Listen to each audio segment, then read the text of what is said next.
हम सीखेंगे जंतु के पेशीय ऊतक के बारे में।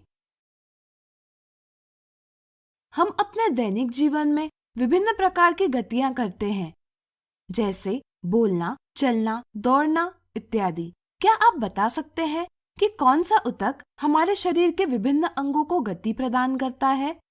सोचिए सोचिए। बिल्कुल सही। पेशीय ऊतक यानी मस्कुलर टिश्यू हमारे शरीर के विभिन्न अंगों को गति प्रदान करता है। चलिए एक क्रियाकलाप द्वारा समझते हैं कि पेशी ऊतक विभिन्न अंगों को किस प्रकार गति प्रदान करता है। इसके लिए पहले आप अपना हाथ कुहनी से मोड़े। अब आप ऊपर और नीचे की पेशियों का निरीक्षण कीजिए। इसके बाद हाथ सीधा कर एक बार फिर पेशियों का निरीक्षण कीजिए। हम देख सकते हैं कि दोनों स्थितियों में पेशियां संकुचित और प्रसारित यानी कॉन्ट्रैक्ट एंड रिलैक्स होती है, जिसके कारण हाथ की गति होती है। पेशीय ऊतक लंबी कोशिकाओं का बना हुआ होता है। इन कोशिकाओं को पेशीय रेशा यानी मसल फाइबर कहा जाता है। पेशियों में एक विशेष प्रकार का प्रोटीन होता है, जिसे सिकुड़ने वाला प्रोटीन यानी कॉन्ट्रैक्टाइल प्रोटीन कहा जाता है।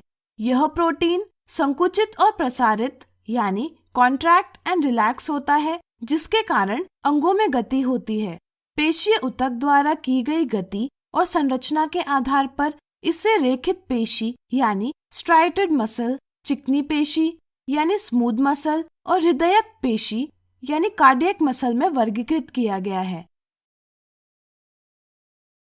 हम अपने हाथ, पैर, गले जैसे अंगों को अपनी इच्छा के अनुसार हिला सकते हैं। इसका अर्थ है कि हाथ, पैर, गले जैसे अंगों में उपस्थित पेशी हमारी इच्छा अनुसार गति करती है। ऐसी पेशी जो हमारी इच्छा अनुसार गति करती है ऐच्छिक पेशी कहलाती है। सूक्ष्मदर्शी यानी माइक्रोस्कोप की सहायता से देखने पर इस पेशी में एक के बाद एक गहरे और हल्के रंगों की रेखाएं दिखाई देती हैं। इसलिए इसे रेखित पेशी यानी स्ट्राइटेड मसल भी कहा जाता है। इस पेशी की कोशिकाएं लंबी, बेलनाकार यानी सिलेंड्रिकल, शाखा रहित यानी अनब्रांच्ड होती है तथा इसमें अनेक केंद्रक उपस्थित होते हैं। इसलिए ये कोशिकाएं बहुनाभीय यानी मल्टीन्यूक्लिएटेड होती हैं। साधारणतः यह पेशी हड्डियों के साथ जुड़ी हुई होती है, इसलिए इसे कंकाल पेशी यानी स्केलेटल मसल भी कहा जाता है, जिसके कारण यह पेशी शारीरिक गति में सहायता करती है तथा शरीर की संस्थिति और आसन यानी पोस्चर एंड पोजीशन को बनाए रखता है।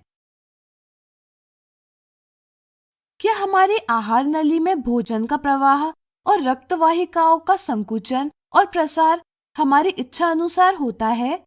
आपका जवाब अवश्य ही नहीं होगा। यानी कि आहार नली और रक्त वाहिकाओं में उपस्थित पेशियों की गति हमारे नियंत्रण में नहीं होती।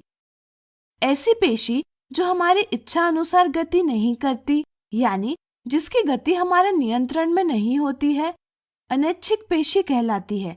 सूक्ष्मदर्शी की सहायता से देखने पर इस पेशी में गहरे और हल्के रंगों की रेखाएं नहीं दिखती है, इसलिए इसे अरेखित पेशी यानी नॉन स्ट्राइटेड मसल भी कहा जाता है। यह पेशी चिकनी होती है, इसलिए इसे चिकनी पेशी भी कहा जाता है। इस पेशी की कोशिकाएं लंबी, शाखा रहित यानी अनब्रांच्ड और एक केंद्रीय यानी यूनिन्यूक्लिएटेड होती है तथा इनका आखिरी सिरा नुकीला यानी तुर्क रूपी यानी स्पिंडल शेप्ड होता है। यह पेशी आंखों की पुतलियों यानी आइरिस, फेफड़ों की श्वसनी यानी ब्रोंकाई और मूत्रवाहिनी यानी यूरेटर में उपस्थित होती है। हमारे शरीर में हृदय का स्पंदन निरंतरता से होता है। हृदय में उपस्थित पेशियां जीवन भर लयबद्ध होकर प्रसारित और संकुचित होती रहती है, जिसके कारण हृदय रक्त को पंप कर पाता है। हृदय में उपस्थित पेशी की गति हमारे नियंत्रण में नहीं होती, इसलिए ये अनैच्छिक पेशी है। चूंकि यह अनैच्छिक पेशी हृदय में उपस्थित होती है, इसलिए इसे हृदयिक पेशी यानी कार्डियक पेशी कहा जाता है। सूक्ष्मदर्शी की सहायता से देखने पर इस पेशी में गहरे और हल्के रंगों की रेखाएं दिखाई देती है। इस पेशी की कोशिकाएं बेलनाकार, शाखाओं वाली यानी ब्रांच्ड और एक केंद्रीय होती है। तो अब क्या आप बता सकते हैं फेफड़ों के नीचे उपस्थित डायफ्राम किस प्रकार की पेशी है? ज्ञात कीजिए। तो इस प्रकार आज हमने सीखा जंतु के पेशीय ऊतक के बारे में।